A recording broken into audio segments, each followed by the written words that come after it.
Hi, I'm Dr. Tim O'Carrigan from Limb Reconstruction Service, New South Wales. I want to talk about Cavo Varus foot. The Cavo Varus foot is a high arch foot, and that's the exact opposite to a flat foot. And it's a very different deformity. So patients with a high arch, the usual cause is nerve related. And most patients have got a hereditary peripheral neuropathy. That means there's a congenital damage to the nerves that occurs over time that leads to muscle weakness and imbalance.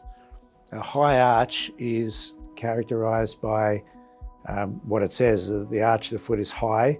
That's more rigid, it's stiffer.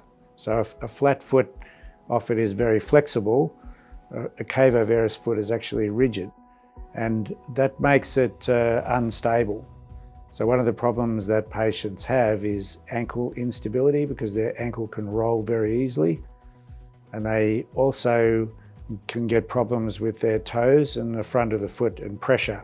This shows that, and you can see the varus in the heel when you look from behind, and the high arch when you look from the side, and that's the X-ray shows that. So with surgery, we're aiming to correct those deformities, so to straighten up the heel and to reduce the size of the arch and to restore balance of the muscles. And sometimes there's a lot of muscle imbalance, and sometimes we need to do a tendon transfer as part of that process to help restore muscle balance. So Cavo Varus feet is the opposite to a flat foot. It's a high arch, it's unstable, it's rigid, and it can lead to ankle instability and problems from that point of view, as well as pain in the toes and the front of the foot.